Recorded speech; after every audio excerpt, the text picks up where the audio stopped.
सद्गुरु महाराज की समस्त सुंदर साथ की।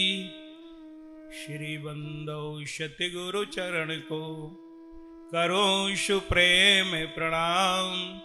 अशुभ हरण मंगल करण धनी श्री देव चंद्र जी नाम। श्री प्राणनाथ निज मूलपति श्री महराज सुनाम।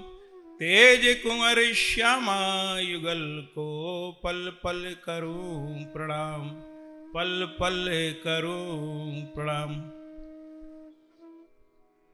मंच पर आसीन सभी विद्युतगण और हमारे जो भी संगीतकार मंच पर आसीन हैं, जयपुर से सचिन भाई, हर्षद भाई और धनी के अति लाडले प्यारे सुंदर साथ जी। आज इस 18वें सिरसावा ज्ञानपीठ में मुझे पहली बार आने का सौभाग्य प्राप्त हुआ और पूज्य स्वामी जी ने कई दिन फोन लगाया। लास्ट में मैं 15 तारीख तक रिजर्वेशन नहीं था, बोला नहीं आप आ जाइए, हमारे दाऊ है लक्ष्मीकांत जी। और मुझे ऐसी जगह पे आने का सौभाग्य प्राप्त हुआ यहाँ पर शुद्ध वाणी और शुद्ध बीतक के द्वारा जिन विद्यार्थियों को तैयार किया जाता है और जो चर्चा यहाँ पर होती है वो शुद्ध वाणी और शुद्ध बीतक पे होती है। और यहाँ पर जो आत्म जागृति होती है, जागो और जगाओ, जो मिशन हमको छठे दिन की लीला में राजी महाराज ने हम सब सुंदर साथ को दिया है। क्या मैं देखूं दुनिया जो ना करूं अखंड दुनिया। और ये जो वाणी है ये 14 लोगों के लिए है, 14 लोगों को जगाना है। और ये जागनी तभी होगी, ब्रह्मात्मा तभी जागृत होगी जब हम वाणी को लेके चलेंगे और बीतक को लेके चलेंगे। क्योंकि हमने देखा और मंचों से जो भी प्रणामी बनाए जाते हैं उनका ज्ञान बन तो जाते हैं लेकिन वो भ्रमित रहते हैं।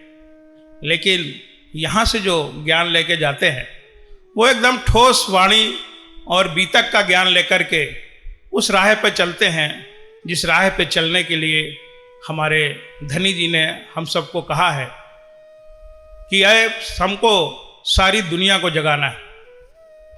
अब समस्या ये है कि ये जो वाणी है ये संसार के लोगों को पसंद नहीं आती, क्योंकि संसार के लोगों में जो भी कथाएं होती हैं, वो जितनी भी कथाएं होती हैं वो 14 लोगों के अंदर की है। क्षर ब्रह्मांड तक की जो भी कथाएं हम सुनते आए हैं। लेकिन जो हमारी वाणी है, वाणी मेरे प्यू की न्यारी जो संसार और निराकार के पार है, 3 पार के भी पार। तो ये जो हमारी वाणी है ये कहाँ की है? परम धाम की वाणी है। और इस वाणी का रस भी उन्हीं को आता है जो वहाँ की अंगना होती है, वहाँ की ब्रह्मात्माएं होती हैं। उनको एक शब्द सुनते ही वो आनंद की अनुभूति होने लगती है। और बाकी लोगों को वाणी इसलिए नहीं समझ में आती है क्योंकि अखंड तो सबको होना है, चाहे वो जीव सृष्टि हो, चाहे वो ईश्वरीय सृष्टि हो, चाहे वो ब्रह्म सृष्टि हो। क्योंकि ये तारतम जब आया तो उसकी राह सभी लोग देख रहे थे। ये तारतम वाणी जो चल रही है और उससे हमको क्या फायदा है? तो इस वाणी को सुनते खुलत फिस्त के द्वार। अष्टपहर के बीतक में लालदास जी महाराज के अंदर स्वयं महामती विराजमान होके जो कहते हैं कि इस वाणी की महिमा बताई गई है, इस वाणी को सुनते खुलत फिस्त के द्वार। यानी ये वाणी ऐसी है कि इसको सुनने से हमारे सारे मुक्ति के द्वार खुल जाते हैं। क्यों खुल जाते हैं? क्योंकि हम बार बार संसार में आते हैं, पुनरपि जन्मम पुनरपि मरणम। क्योंकि संसार में जो 4 पदार्थ मिले हैं हमको, 4 पदार्थ है जगमाही कर्महीन नर पावत नाही। तो ये 4 पदार्थ हम सबको मिले हैं। पहला पदार्थ तो मिला है ये मानुष तन। ये मानुष तन जो हमको मिला है, ये बड़ी 84 लाख योनियों के बाद बड़ी मुश्किल में हमको ये जो मानुष तन मिला है। और जब ये मानुष तन हमको मिला तो उसका केवल एक ही काम है कि हमको फिर दोबारा इस संसार में ना आना पड़े, बार बार जन्म न लेना पड़े, बार बार मरण करके हम अनेक योनियों में जा कर के और फिर बार बार यहाँ आएँ, या बहुत अच्छे कर्म करके, कर्म कांड करके हम स्वर्ग आदि या बैकुंठ तक भी जाएं और फिर वहाँ से हमारे स्वर्ग में तब तक रहेंगे जब तक हमारे पास अच्छे कर्मों का बैलेंस रहेगा। जैसे किसी 5 स्टार होटल में हम बैठ के तब तक रह सकते हैं जहाँ तक हमारे पास पैसा है, और जैसे वो कर्म खत्म होंगे हमको फिर इस संसार में आना पड़ेगा।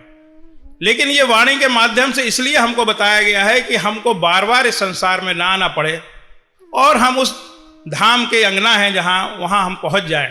अब पहुँचें क्या, हम तो धनी के चरणों में वहाँ पर बैठे ही हुए हैं। और ये जो फरामोशी का पर्दा और ये माया और मोह का पर्दा जो हमारे अंदर आ गया है, इसको कैसे हटाएं? तो पहला हमको जो पदार्थ मिला है, ये क्या मिला है? मानुष तन, जो बड़े ही दुर्लभ है। और दूसरा पदार्थ हमको मिला है ये कलयुग। ये कलयुग भी जो 28वां कलयुग है, इसके पहले जितने भी युग हुए ये वाणी इसी युग में आई। और दूसरे धर्म ग्रंथों में, रामायण में क्या है? कलयुग केवल नाम अधारा, सुमर सुमर नर उतर ही पारा। इस कलयुग की जो विशेष महत्व है कि इसी कलयुग में ये वाणी उतरी और हमारे धनी, क्योंकि पहले जो आया ब्रज का ब्रह्मांड हो चाहे रास के ब्रह्मांड हो, ब्रज के ब्रह्मांड में प्रेम आया, प्रेम और माधुर्य की लीला हुई, और रास के ब्रह्मांड में विरह और विलास की लीला हुई। पहला ब्रह्मांड ब्रज में जब हम आए तो ये काल माया का ब्रह्मांड था, फिर योग माया का ब्रह्मांड, और ये जो तीसरा ब्रह्मांड जो अभी चल रहा है, इसमें क्या आया? पहले आया था इशक, अब आया इलम। उस ब्रह्मांड के अंदर हमको ये नहीं पता था कि हमारे पिया कौन है, मैं कौन हूँ, हम कहाँ के रहने वाले हैं, उस धनी का धाम कहाँ है, उसका रूप क्या है, उसका स्वरूप क्या है, ये सारा ज्ञान हमको इसमें मिला है।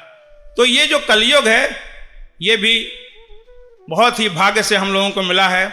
और तीसरी चीज मिली है हमको, ये भरत खंड की भूमि। भरत खंड में ये जो भारतवर्ष है, जहाँ पे अनेक भगवानों ने, देवी में, देवताओं ने, सब भरत खंड में, और भरत खंड में सबसे जम्बूद्वीप, बुंदेलखंड और जो पद्मावतीपुरी धाम, जहाँ साक्षात धनी अपने ध्यान अवस्था में आज भी विराजमान है, और सारी आत्माओं को वहाँ पर इकट्ठा होने का एक साथ आए हैं और एक साथ हमको जाना है। तो ये जो हमको भरत भूमि मिली, और जो चौथी सबसे बड़ी चीज हम सबको मिली वो मिला है तारतम ज्ञान। तो ये जो तारतम ज्ञान हमको मिला है, और इन चारों चीजों कर पा करके भी आप हम सब यहाँ पर आए हैं, पैसा खर्च करके आए हैं, समय। तो हमारा कहने का तात्पर्य यह है कि जब सारी चीजें हमको मौजूद है और इसके बाद भी अगर हम आत्म जागृति नहीं कर पाए तो इससे बड़ा दुर्भाग्य और कोई नहीं हो सकता। सारी चीजें हमको पास है, चारों पदार्थ हमारे पास है। अब समस्या है कि इस वाणी को सुनने से क्या फायदा? ये वाणी इस धाम की बैठावत है, निज धाम। ये वाणी क्या है? हमको सुनने से और श्रवण सुख उपजे, पूरे मनोरथ होए सब कान। अष्टपहर की वितक में बताया गया है। इसको सुनने मात्र से हमारी आत्मा, ये जो वाणी चर्चा यहाँ पर होती है, खाली हम वाणी चर्चा सुनते हैं, वाणी का संगीत सुनते हैं, और हमारी इस फिजा में जो वाणी घूमती है, इसको सुनने मात्र से श्रवण सुख उपजे। श्रवण से क्या होता है? वो आनंद उपजता है। आनंद कौन सा? आनंद अखंड अपार। वो आनंद उपजता है जो अखंड का आनंद है। और जो हम आनंद की बात करते हैं, संसारिक सुख की बात करते हैं, वो सुख केवल इंद्रियों का सुख होता है, जिसके पीछे सारी दुनिया लगी रहती है कि हमारे पास एक बंगला हो जाए, फिर दूसरा बंगला हो जाए, फिर एक गाड़ी हो जाए। उससे क्षणिक सुख तो मिलता है, लेकिन वो सुख और ये जो सुख है, इसमें अंतर है। ये आध्यात्मिक सुख है और वो इंद्रियों का सुख है। वो क्षणिक सुख है, ये अनंत है। आनंद अखंड अपार, उस अखंड आनंद को हम प्राप्त करते हैं। तो इस वाणी को सुनते हुए पूरे मनोरथ काम, हमारे पूरे मनोरथ इस संसार में, एक LIC की ऐड आती है, संसार के साथ भी और संसार के बाद भी। तो इस संसार में रहते हुए भी हम उस आनंद को प्राप्त करते हैं। हमारी सब मनोकामनाएं तो पूरी होती हैं, साथ साथ हम जो इस संसार में आए हैं, जैसे हम अपना बैंक बैलेंस बनाते हैं इस संसार में रहने के लिए, तो ये जो हमको समय मिला है, ये आध्यात्मिक बैलेंस बनाने के लिए। हम जितना भी अच्छे कार्य करेंगे, मन से, वचन से और कर्म से, क्योंकि मन लगाना भी बहुत मुश्किल काम है। और जो यहाँ चितवनी के माध्यम से, ध्यान केंद्र के माध्यम से वहाँ ध्यान लगाते हैं, ये हमारी सबसे पुरानी पद्धति है। पद्मावतीपुरी धाम में राजी महाराज, अगर आप कभी गुम्बद जी गए हैं, गुम्बद जी के ऊपर बैठ करके चरण आज भी बने हुए हैं, वहाँ पे राजी महाराज शाम के समय चितवनी करते थे, पूरा ध्यान लगाते थे और पूरा परम धाम उनको दिखता था। और फिर जब वो पूरा परम धाम सारा करने के बाद जो बंगला जी दरबार में आते थे, फिर उसका चर्चा होती थी और सभी सुंदर साध जो आए हुए थे वो सब परमहंस थे, क्योंकि सब अपना घर वार सब छोड़ करके जो राज्य के साथ आए, उनके अंदर माया का एक लेश मात्र भी नहीं रह गया था, क्योंकि वो अपना घर वार बिजनेस सबको छोड़कर धनी के साथ हो गए। अभी आपसे कहें कि सब हमारे साथ चलो, तो जब तक हमारे अंदर कोई ऐसी चीज़ नहीं होगी और हम आपको अगर यहीं से बैठे बैठे परम धाम के दर्शन करा दें, तो आप एक बार इस संसार को एक बार छोड़ सकते हो, क्योंकि ये संसार में जिसमें हम रहते हैं इससे अनंत सुख परम धाम का है। वो जो जब उन सुंदर साध को उनके दर्शन हो गए, साक्षात इंद्रावती के रूप में उन्होंने धनी को पहचान लिया और अष्टपहर की सेवा पूरा में किस तरीके से वहाँ पर सेवा होती है और पूजा होती है। तो इस तरीके से इस वाणी को सुनने से फायदा क्या है कि जब वाणी हमारे अंदर उतरती है तो हमारी आत्म जागृति होती है, क्योंकि परम धाम से ना तो कोई आया है यहाँ पर और ना किसी को जाना है। हम तो धनी के चरणों में मूल मिलावे के अंदर बैठे हुए हैं, तो ये खेल हमने मांगा है और ये फरामोशी का पर्दा हमारे सामने पड़ा हुआ। ये जो पर्दा है इसी को जागने बोलते हैं। जब हमको वहाँ की याद आएगी, अपने घर की याद आएगी, इस वाणी के माध्यम से, चितवनी के माध्यम से वो पर्दा हट जाएगा, तो हम पाएंगे कि हम तो अपने धनी के चरणों में बैठे हुए कहीं गए नहीं। और इस पर्दा को कैसे हटाया जाए, इस माया को कैसे हटाया जाए। जैसे कोई की याददाश्त चली जाए तो डॉक्टर क्या करता है, उसको ले जाता है उसी जगह में, दिखाता है ये आपकी बीवी है, ये आपका बच्चा है, ये आपका घर है, और वो सारी चीज़ें दिखाते दिखाते फिर उसको याद आ जाती कि हाँ यही मेरा घर है। तो इसी तरीके से हम सब सुंदर साथ जो धनी के साथ में 25 पक्ष में जो लीलाएं करते थे, सुबह से सात तक इश्क और प्रेम में डूबे रहते थे, लेकिन इस संसार में आकर के जब हम भूल गए तो राज जी कहते हैं अक्षरातीत के माहौल में प्रेम इशक बरसत, जो सुध अक्षर को नहीं किनविद केल करत। राजी महाराज के शतंग अक्षर ब्रह्म को भी नहीं पता कि वो कौन सी लीला करते हैं, और उस अक्षर ब्रह्म के मन में जब ये इच्छा उत्पन्न हुई, वो तो धनी के, आपने महाकारण में सभी ने सुना ही होगा कि धनी के दर्शन के लिए रोज आते थे, और जब राजी के मन में उतरा कि मैं इश्क रबद हुआ, और इश्क रबद में जब ये हुआ कि मैं दिखाऊं अपने इश्क और दिखाऊं अपनी साहिबी, ये जो सखियां हैं ये मेरा इश्क और साहिबी की पहचान नहीं है, उसको पहचान कराने के लिए और अक्षर ब्रह्म को कि अक्षरातीत के माहौल में प्रेम और इश्क की कौन सी लीला होती है, उस लीला को दिखाने के लिए ये हम इस ब्रह्मांड में आए। अब आते अक्षरातीत के माहौल में प्रेम इश्क बरसत। सवाल उठता है, प्रेम भी बरसता है और इश्क भी बरसता है। प्रश्न आता है कि प्रेम और इश्क के अलग हैं कि एक ही है। फिर अगर एक ही होते तो कह देते अक्षरातीत के माहौल में प्रेम बरसत, या प्रेम ही प्रेम बरसत, या इश्क ही इश्क बरसत। लेकिन सवाल उठता है कि प्रेम इश्क बरसत है। कई विद्वान बताते हैं कि प्रेम हिंदी शब्द है और इश्क फारसी शब्द है और उसका अर्थ, लेकिन इसका अर्थ यह है कि प्रेम क्या होता है। जैसे हम घर में भी प्रेम करते हैं, हम प्रेम सबसे कर सकते हैं, अपने माता से प्रेम करते हैं, पिता से प्रेम करते हैं, भाई से प्रेम करते हैं। लेकिन जो इश्क होता है वो केवल आशिक और मासूक के बीच में होता है, धनी और हमारे बीच में होता है, वो कहलाता है इश्क। और प्रेम क्योंकि अक्षर ब्रह्म ने मांगा था कि अक्षरातीत के माहौल में राजी महाराज सखियों के साथ प्रेम और इश्क की कौन सी लीला करते हैं, उस लीला को दिखाने के लिए हम जब ब्रिज के ब्रह्मांड में आए, और ब्रिज के ब्रह्मांड में जो सखियां थी वो ना तो पढ़ी लिखी थी और कुछ जानती नहीं थी कि ये जो कन्हैया है यही मेरे अक्षर, आत्म अक्षर और जोश धनी धाम है। राजी महाराज का जोश है वो अक्षरातीत है, और वो उसके प्रेम में डूबी रहती थी, खाली उनके दर्शन के लिए तरसती थी। तो वो प्रेम किसको दिखाना था? प्रेम और माधुर्य की लीला अक्षर ब्रह्म को दिखाना था, अक्षर ब्रह्म को। तो वो जो ब्रिज का ब्रह्मांड हुआ तो अक्षर ब्रह्म की जो प्रेम की जो इच्छा थी वो पूरी ही। और जब हम रास में गए, रास के अंदर विरह और विलास की लीला हुई, तो उसमें रास में उन्होंने जो देखा चित चौक भाई अक्षर और मन और बुद्धि में जब ये ब्रज और रास अखंड हो गए, तो रास और ब्रज के अंदर अक्षर ब्रह्म की इच्छा पूरी हो गई कि अक्षरातीत के माहौल में प्रेम इशक बरसत। प्रेम की इच्छा ब्रज के ब्रह्मांड में पूरी हुई, इश्क की इच्छा उनकी रास के ब्रह्मांड में पूरी हुई। लेकिन सखियां जब वहां पर पहुंची धनी के पास, बोले हमने तो दुख देखा ही नहीं, मेरी तो इच्छा पूरी हुई नहीं। तो फिर इस तीसरे ब्रह्मांड में आना पड़ा, जिसे बोलते हैं जागनी ब्रह्मांड।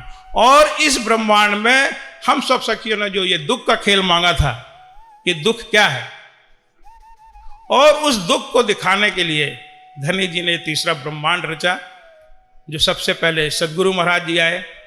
और सदगुरु महाराज ने जब 14 वर्ष तक भागवत सुन के उनको जब तारतम्य मिला, तब उन्हें ये पहचान हुई 40 वर्ष की अवस्था में, जो उनके अंदर प्रश्न थे कि मैं कौन हूं, कहां से आया हूं, कहां जाना है। तब उन्होंने कहा कि आपने पहचाना? तो बोले मैं तो इतना ही जानता हूं कि मैं आपके खाबंद हूं, आप मेरे पति हैं। तब उन्होंने बताया कि आप परम धाम की सुंदरबाई की है, और आप इतनी ब्रह्म सृष्टियों को इस संसार में लेके आए हैं और इनको लेकर के जाना है। उसी तभी तो मालूम हमको चला कि हम ही ब्रज में थे, उसके पहले नहीं मालूम था। हम ही रास में थे, और हमारी जब दुख की इच्छा पूरी नहीं हुई तो हमको इस तीसरे ब्रह्मांड में आना पड़ा। और दूसरे जामे में इंद्रावती सखी के अंदर स्वयं राज पांचों शक्तियां विराजमान होकर इस जागने का कार्य किया। क्या कहते हैं राज जी, ना चाहूं मैं बुजरकी, ना चाहूं खिताब खुदाए, इशक दीजो मुहे आपनो, तो यही सो मुद्दा है। इंद्रावती सखी क्या बोलती है राज जी से कि मुझे बुजरकी नहीं चाहिए, हमें आपने जो अक्षरातीत बना दिया है, धाम धनी बना दिया है, ये बुजरकी संसार की जो ये चीजें हैं ये हमको नहीं चाहिए, ये मान, ये बढ़ाई, ये बड़प्पन हमको नहीं चाहिए। ना चाहूं मैं बुजरकी। आपने यहाँ आकर के इंद्रावती सखी बोलती हैं कि हमको आपने अक्षरातीत बना दिया है, प्राणनाथ बना दिया है, ना चाहूं मैं बुजरकी, ना चाहूं खिताब खुदाए, आपने जो खुदा बना दिया वो भी नहीं चाहिए। इशक दीजो मोहे आपनो, मुझे तो सिर्फ इश्क चाहिए, क्योंकि परम धाम के अंदर अक्षरातीत के माहौल में प्रेम इशक, हम सब वहां पर इश्क में डूबे रहते थे। हमारी परम धाम के अंदर कोई दूसरा काम नहीं था, सिर्फ एक ही काम था कि धनी को रिझाना। धनी किस तरीके से रिझे? आपने देखा तीसरी भौम की पड़साल में जब धनी उठ करके 5वीं भौम से आते हैं, तो सबसे पहले जितने भी 5:45 बजे जब वहां पर आकर बैठते हैं, तो जितने भी वहां पेड़ पौधे होते हैं वो अपनी इश्क भरी निगाहों से उनको देखते हैं। और वो जो इश्क भरी निगाहों से जितने भी वहां पर पेड़ पौधे जब पूरे वहां पर अपनी निगाहें डालते हैं, तो उन्हें वो इश्क का सुख मिलता है, और वो जो इश्क का सुख उनके निगाहों से मिलता है और उसमें परिपूर्ण हो जाते हैं। और वो जब इश्क का सुख उनका मिलता है, उसके बाद उसकी पूरे दिन चर्चा करते हैं उसी इश्क की, वो कहलाता है प्रेम। जैसे कोई गाय खा लेती है और फिर दिन भर उसी को ऐसे चुगलती रहती है उसी भोजन को, तो वो जो इश्क मिल जाता है और दिन भर जो उसकी चर्चा में लगी रहती है, उसको बोलते हैं प्रेम। वही इश्क जब पशु पक्षी मुजरे को आवे, नए नए खेल दिखाएं, रासिक रास से मजे किया के शकियां, तो जितने लोग होते हैं जब कोई उनको राजी महाराज को रिझाता है, तो रिझाने के बाद वो अपनी एक इश्क भरी निगाहों से किसको देखती हैं? श्यामा महारानी को देखती हैं। वो इश्क जब श्यामा महारानी लेती हैं, और वही इश्क जब श्यामा महारानी के अंदर 12,000 ब्रह्म सृष्टियों में पूरे में इश्क फैल जाता है, और उसी को रिझाने के लिए हमारी पूरे दिन राज्य महाराज को रिझाने का काम है, और तो वहाँ कोई काम है नहीं। राज्य महाराज को इश्क में डूबे रहते हैं, जैसे कोई मछली हो पानी में रहती हो और उसको नहीं पता कि बाहर की दुनिया क्या है, और जब उसको बाहर निकाला जाए तो वो तड़प जाती है। तो इस तरीके से हमारी सखियाँ जब प्रेम और इश्क में डूबी रहती थी, तो उन्हें नहीं मालूम था कि दुख क्या है। तो ये राज्य महाराज ने ही उपजाया उनके अंदर, और राज्य महाराज ने जब उपजाया कि इनको भी ये दुख का खेल जपाएं। जैसे आप मीठा मीठा खा रहे हो और आपको खट्टे का स्वाद ना हो, तो जब आपको दुख की अनुभूति हुई इस संसार में, तब आपको पहचान हुई कि नहीं, वो जो सुख और आनंद में हम डूबे रहते थे, और यहाँ आकर के ये जो खेल है दुख का, और तब उसका हमको इल्म हुआ कि वास्तव में हम धनी के चरणों में कैसे रहते थे। और उसी के लिए ये जो वाणी आई है, हम सब वहाँ के रहने वाले हैं, और हमको किस तरीके से हम परम धाम से आए हैं और किस तरीके से परम धाम तक जाना है, और उस जाने की जो प्रक्रिया है, वो प्रक्रिया में सबसे पहले तारतम्य मंत्र होना चाहिए, हमारी वाणी होना चाहिए। और जब तक हमको इन खास करके श्रृंगार सागर और परिक्रमा खासकर इन 3 किताबों का तो हमको पूरा ज्ञान होना चाहिए, तब हमारे चितवनी में ध्यान लगेगा। क्योंकि चितवनी में ध्यान लगाने के लिए अगर हमको पता हो कि परम धाम में ऐसा है, 25 पक्ष हैं, जब हमको इतना ज्ञान हो जाएगा तब तो हम वहाँ पर ध्यान लगा पाएंगे। आपको अपने घर की जगह मालूम हो, जैसे कोई नेपाल से आया हो या अमेरिका से आया हो और आकर के यहाँ पर भूल जाएगा, उसको बताया जाए कि भाई आपका घर वहाँ है, और जो कभी गया ही ना हो तो उसको बताया जाए हम पन्ना से आए, कोई पन्ना की बात करेंगे हम तुरंत पहचान जाएंगे वहाँ मंदिर है, ये मोहल्ला है, ये है, क्योंकि हमको वहाँ के हैं, हमको ज्ञान है। तो इस तरीके हम परम धाम के तो हैं, लेकिन चितवनी तब होगा जब हमको ये ध्यान आ जाएगा कि परिक्रमा ग्रंथ के अंदर परम धाम के चप्पे चप्पे का वर्णन, राज्य का श्रृंगार का वर्णन, सखियों का श्रृंगार, ठकुरान जी का श्रृंगार का वर्णन जब हमारे अंदर पूरा आ जाएगा अंदर, और फिर हम जब ध्यान लगाएंगे यहाँ से, तो हमको वो प्रैक्टिस करते करते धीरे धीरे धीरे, क्योंकि पहले सबको जुगलदास जी महाराज को आपने देखा, पूरे पट लिखे उन्होंने, पूरे परम धाम के नक्शे बनाए, तो कितने ऐसे परमहंस हो गए कि जिनको परम धाम दिखता था। लेकिन ये जो चितवनी की प्रक्रिया है पहले कुछ ही लोग करते थे, कुछ परमहंस लोग करते थे, लेकिन आज स्वामी जी के द्वारा ये जो ध्यान की प्रक्रिया है समस्त सुंदर साध को ये जो बता रहे हैं, इससे बड़ा कोई काम हो ही नहीं सकता है। और अगर हमको ये चितवनी सही तरीके से आ जाए तो हमको आप देखिएगा कि आपको यहीं बैठे बैठे घर जागे धाम, पूरे मनोरथ हुए सब काम, यहीं पर बैठ करके उस परम धाम का दर्शन होने लगेगा। लेकिन उसके लिए, क्योंकि संसार में बगैर किए कुछ नहीं मिलता है, आपको उसके लिए उतना त्याग करना पड़ेगा, अपना मन, क्योंकि मन के हारे हारिए, मन के जीते जीतिए। जो मन है इसको लगाना भी बहुत कठिन इस संसार में, ये उसकी एक प्रक्रिया होती है। एक छोटा सा दृष्टांत है, एक बार अकबर का दरबार लगा हुआ था और अकबर के दरबार में बीरबल से कहते हैं अकबर कि आपने सुना परमात्मा है, सब जगह परमात्मा है, कण कण में परमात्मा है, तो आप दिखाओ कि परमात्मा कहाँ है, तब हम मानेंगे कि परमात्मा है। तो उन्होंने कहा कि भाई, और आपको 3 दिन का समय है, आप 3 दिन में बता दोगे परमात्मा कहाँ है, दर्शन करा दोगे, तभी हम आपको मानेंगे। अब बीरबल सोच में पड़ गया, और सोच में पड़ने के बाद जब तीसरे दिन दरबार में गया, बोले अगर नहीं बताओगे तो आपको सज़ा मिलेगी। तो उन्होंने कहा ठीक है। जब बीरबल बहुत बुद्धिमान थे, जब वहाँ पर पहुँचे उन्होंने कहा ठीक है, आप ऐसा करिए कि एक दूध का कटोरा मंगाइए। उन्होंने दूध का कटोरा मंगाया और बीरबल जी उसमें दूध के कटोरे में उंगलियां घुमाने लगे, उंगलियां घुमाते घुमाते घुमाते। तो बोले ये क्या कर रहे हो? उन्होंने बहुत देर हो गया। तो अकबर ने पूछा कि ये बहुत देर से आप उंगली घुमा के क्या साबित करना चाहते? बोले मुझे पता है कि इसमें घी होता है और मैं उसी घी को ढूंढ रहा हूँ। तो अकबर जो है हंसने लगा, बोलते हैं कैसी बात करते हो, ये तो दूध है और इसमें आप उंगली घुमा के इसका एक प्रक्रिया होती है, दूध है, फिर आप इसको दही बनाओगे, भाओगे, मक्खन बनेगा, मक्खन को पिघलाओगे तब उसमें। नहीं तो बोले हमको मालूम है कि इसमें घी होता है। बोले हाँ इसमें घी तो होता है, लेकिन उसका एक प्रक्रिया है, उस प्रक्रिया से आप चलोगे तब आपको घी मिलेगा। तो बोले यही आपका जवाब। बोले कैसे?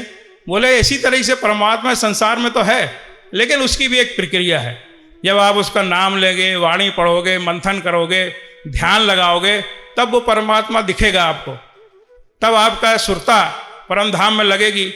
और जब तक आप उस प्रक्रिया से नहीं गुजरोगे तब तक आपको उस परम धाम की दर्शन नहीं होंगे। इसी तरीके से ये हमारी प्रक्रिया है कि सेवा पूजा है, फिर उसके बाद बीतक है, फिर उसके बाद वाणी है, फिर उसके बाद चर्चनी है, और फिर लास्ट स्टेज आती है चितवनी। जब तक आपको इस प्रक्रिया से नहीं गुजरेंगे तब तक आपका ध्यान वहाँ तक नहीं लगा रहेगा। किसी अगर आज 5वीं क्लास के बच्चे को हम सीधा MA की क्लास की किताबें पढ़ाएं तो उसको इतनी जल्दी समझ में नहीं आएगी। तो पहले ये कोर्स हुआ करते थे कि आप एक फर्स्ट स्टेप 5वीं तक, फिर आप मिडिल क्लास 8वीं तक, फिर आप ग्रेजुएशन वाणी, और फिर उसके बाद चितवनी, और फिर चितवनी। तो ये जो प्रक्रिया हमारे प्रणामी समाज में या अपने धर्म में बहुत पहले से है। और ये चितवनी ध्यान लगाने के बाद जब हमको सब ज्ञान हो जाता था तो हमको परम धाम, उस समय राज्य महाराज थे, साथ में थे, और सभी जो परमहंस आए हुए थे उनको साक्षात दर्शन होते थे। और जब साक्षात दर्शन होते तो धनी को साक्षात मान करके वहाँ पे पूरा आनंद बंगला साहिब में बरसता था, और सभी वेद हो चाहे कतेब हो उसकी पूरी चर्चा वहाँ पर होती थी। और आज भी वहाँ पर जो मजलिस होती है हमेशा वाणी का चर्चा आज भी होती है, और वहाँ बीतक हर मंदिरों में होती है, गुम्बट हो, बंगला हो, वो हो, छोटी साला हो, तो वहाँ पे बच्चों लोगों को ये सब सीखने के लिए खेलते हुए सीख जाते हैं। आज यहाँ बैठे, शाम को कल वहाँ बैठे, कल वहाँ बैठे, तो धीरे धीरे धीरे धीरे उस चीज़ों में वो ढल जाते हैं, चाहे वो वाणी हो, चाहे बीतक हो। और पाठशालाएं चलती हैं, बच्चों की अलग, महिलाओं की अलग, बुजुर्ग की अलग। तो कहने का तात्पर्य ये है कि इस तरीके से हम सभी सुंदर साथ जब तक हम इस वाणी के माध्यम से और चर्चने के माध्यम से जो एक प्रयास यहाँ से हो रहा है ज्ञानपीठ से, वास्तविक में ऐसा प्रयास और कहीं हमको देखने को नहीं मिला, जो शुद्ध रूप से सिर्फ यहाँ पर वाणी की चर्चा होती है, वाणी गायन होता है, और जो गौशालाएं हैं और जो यहाँ पर बच्चे लोगों को सही रूप में तैयार किया जा रहा है, जो प्योर चीज़ है। और बाकी जगह से जो बनते हैं प्रणामी, तो उनको क्या होता है कि फिर बाद में उनको ज्ञान होते होते बहुत बाद में उनको वाणी समझ में आती।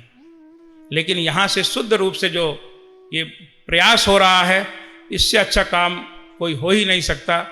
और हम चाहते हैं कि इसी तरीके से बच्चे लोग पढ़ें, वाणी का पठन करें, पाठन करें। और जो मिशन हमको मिला है, क्या मैं देखूं दुनिया जो ना करूं अखंड, सुख शीतल करूं संसार। और ये हमारी वाणी यहाँ से 14 लोक तक में का जो है पसरसी 14 भवन तक की जो जागृति का काम हमको मिला है, इसमें हम कामयाब हो। और ये कामयाब तभी होगा कि जब हम जागेंगे और दूसरी ब्रह्मात्माओं को जगाएंगे। बोले श्री प्राणनाथ प्यारे की, धाम के धनी। अधिक जानकारी हेतु हमारी वेबसाइट www.spjin.org पर आएं और हमारे YouTube चैनल को सब्सक्राइब करें। धन्यवाद।